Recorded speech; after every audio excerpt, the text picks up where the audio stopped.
Today was to be the last in a series of sermons on the resonance and dissonance between Christianity and other religions.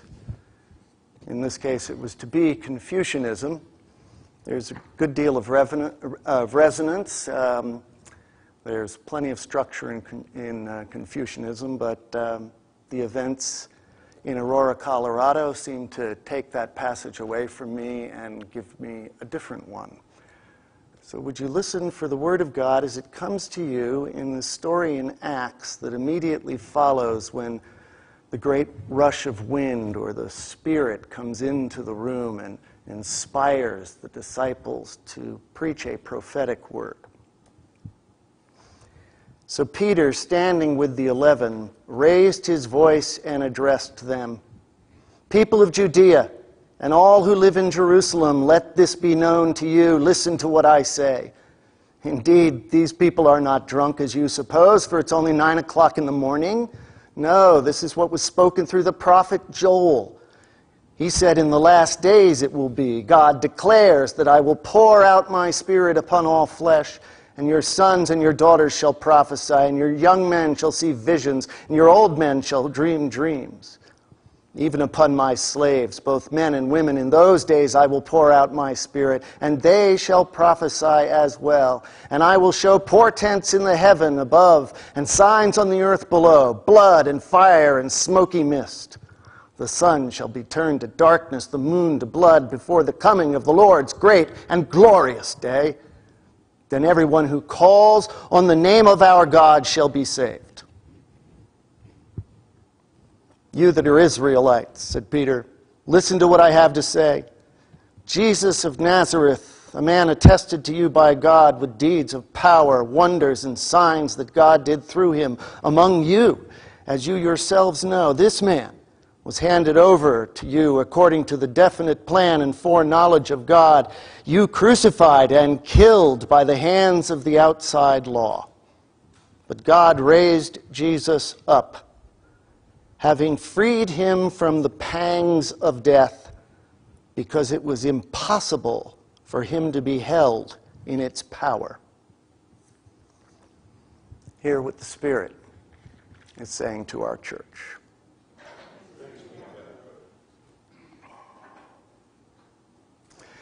The nation is focusing yet again on random violence as it came to a movie theater the other night.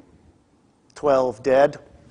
And we are looking for an answer to that unanswerable question, why did it happen? Of course, what we're really looking for is an answer of why did it happen so that we can make sure it doesn't happen again to us or to anyone that we care about. And sometimes there are even small answers to the question. This young man was apparently kind of a little bit of a recluse, sort of nerdy, and he had built his life on academic success. He had overachieved, gone far and away above what people expected of him. And then, for whatever reason, it all fell apart like a house of cards, and something dark began to emerge within him. And so it was that he erupted and exploded one night in a theater. But that doesn't really help us, does it? Doesn't really answer the question, because it doesn't answer the larger question, why does it keep happening? Why do these things happen over and over and over again in our society? Now then we have to look at the whole. We have to look what role we play in what's going on. It's in the nature of things. It's as though violence is just soaked into our society, into our culture. Some people, of course, blame video games, but I would suggest video games are simply an expression of what the society believes. The society hangs on to the cause of violence. We talked some months ago about the nature of humanity and its mimetic violence. When we feel as though we haven't gotten what was our due, the violent impulse comes up within us. When we feel as though we're one down to somebody else's one up, the violent impulse comes up within us. It's why humanity makes laws to try and control the mimetic violence in our world. And yet, nevertheless, we hang on to that. We hang on to the idea that violence will somehow solve our problems. The role of redemptive war. The role of the powerful and the strong, the independent, the ones that hold on to the guns so that they can make sure that life is secure and just. And yet, we end up with a society that is soaked through with violence, mimetic violence. And so it is that we end up with a Sergeant Bales, or we end up with 1 out of every 4 women in a marriage being abused, or we end up with Aurora, Colorado. It's a difficult society to be in, and we feel as though we're helpless. Brain scientists are telling us that one of the ways this is happening and continuing to occur is that when one event happens, the images of that event get pressed into all of our brains. The ideas come up and begin to play in our minds. All of the violent images in society play in our minds. And for some people, those images get formed within us. They get almost hardwired into our brain. And so some of us react in violent ways. How on earth are we supposed to fight against that kind of thing? It's as though we have to say, there but for the grace of God go I. Do I really have control over any of this? No. I respond the way my biology sometimes responds. There but for the grace of God go I. And so we await the presence of the divine to see what happens. And yet it's interesting. The prophets throughout history, prophets are interested in understanding how the divine operates, how God operates in the world. Some people think that what prophets are about is predicting the future. It's not exactly it. It's more like they're understanding the patterns of God's work, of the movement and unfolding of God in God's creation. They make an effort to see the patterns that occur, and that's certainly what was going on with Joel. Joel is one of the later prophets in the Hebrew Bible. He wrote towards the end of the exile, that last period of Israel's history before we move into New Testament times. And Joel was picking up on the patterns and ideas that prophets who'd gone before him had picked up on. And he made those ideas flow and attach to his particular situation. And so he was envisioning, in the midst of tumultuous and difficult times, that out of all of the horror, out of all of the violence of his world, would come a hopeful and beautiful new creation. It was a pattern he was seeking. And so it is that Luke, who is the author of Acts, picked up on that pattern.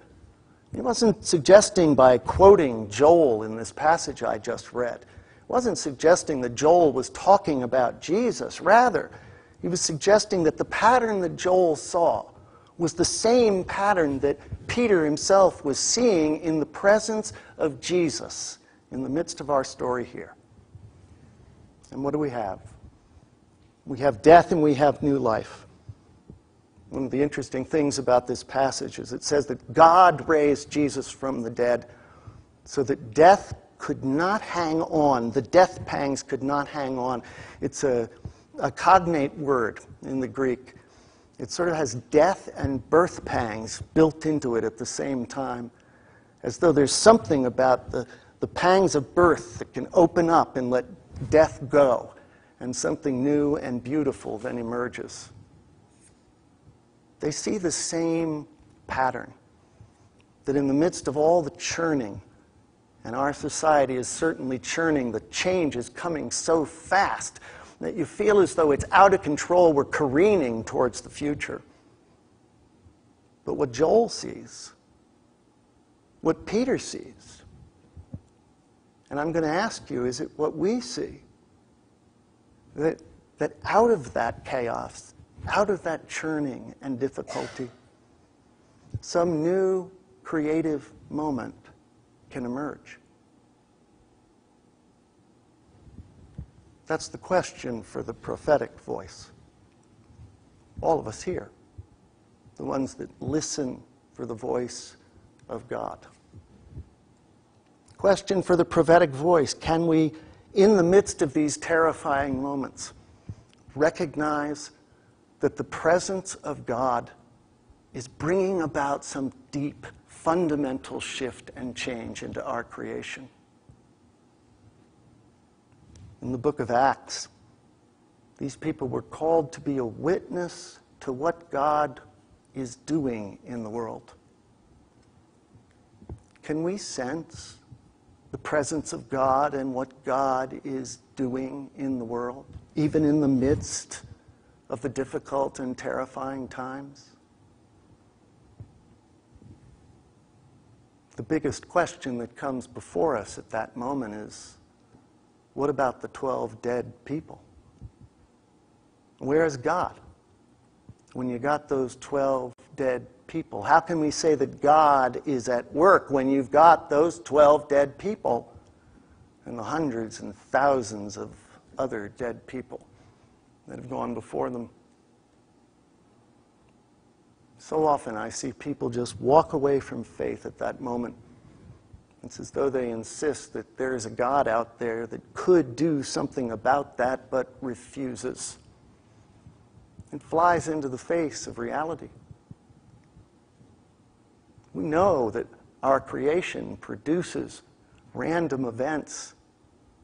We know that the process of evolution is a process that has death and then new life.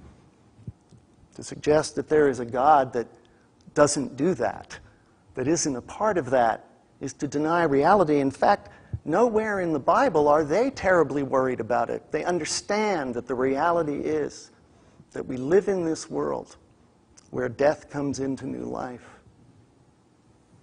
And this is where our faith comes in. When we face down the terrifying tragedies of the world around us, this is where our faith comes in. Can we trust? Can we trust in a God who will carry us to a new creative moment in the midst of all the chaos and the churning and the terror? It is God's promise. It is what God has done in our lives. If you look at your life, it is what God has done in our lives. We can be witness to that fact.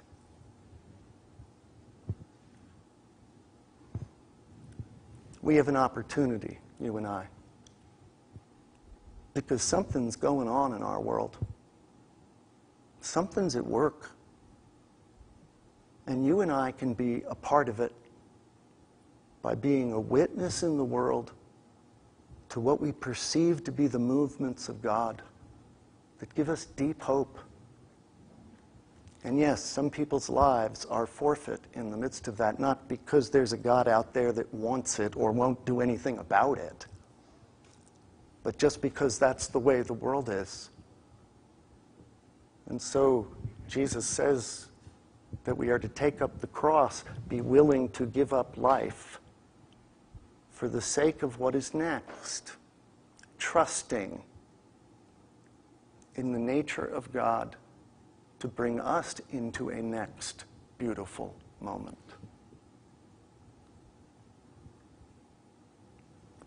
Random shootings, torture, fear, mimetic violence, people contracting away instead of opening their arms to those around them. The boy, pretty much alone, erupts. It's a symptom of a society that's churning and waiting to grow out of the pangs of death in a new life. Can we witness to the presence of God in the midst of all this?